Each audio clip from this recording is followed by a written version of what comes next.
গতকালকে চালানের মাধ্যমে কিভাবে সাফ কবলা দলিলের উৎসে কর প্রদান করতে হয় সেটা নিয়ে একটা ভিডিও দিয়েছিলাম। সেখানে ছোট্ট একটা কারেকশন হবে। এখানে আসার পর ১ম এ আপনারা যেই কর অঞ্চলে রয়েছেন সেই কর অঞ্চল সিলেক্ট করতে হবে। তারপর অর্থনৈতিক নাম থেকে ব্যক্তি কর্তৃক দেয় আয়কর এটা সিলেক্ট করা থাকবে। এরপর আপনারা এখানে টাকার পরিমাণ দেবেন, কত টাকা আপনাদের উৎস কর দিতে হচ্ছে। তারপর ৩ নাম্বার ধাপে এসে এখান থেকে ব্যক্তি সিলেক্ট না করে সরকারি প্রতিষ্ঠান সিলেক্ট করবেন এবং যেই সাব রেজিস্ট্রার অফিস থেকে দলিলটি হবে সেই সাব রেজিস্ট্রি অফিসের নাম এখানে লিখে দেবেন। সেই সাব রেজিস্ট্রি অফিসের নাম লেখার পর যার মাধ্যমে প্রদত্ত হচ্ছে এখান থেকে অন্যান্য সিলেক্ট করে দলিলের যিনি দাতা রয়েছেন তার এখানে আইডি নাম্বার, নাম এবং ঠিকানা দিয়ে মোবাইল নম্বর দিয়ে কিন্তু আপনারা চালানের মাধ্যমে আপনারা এই উৎস করটি প্রদান করতে পারেন। আশা করি আপনারা বুঝতে পেরেছেন।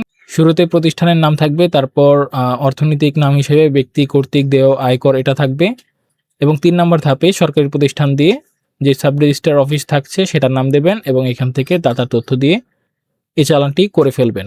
ধন্যবাদ সবাইকে।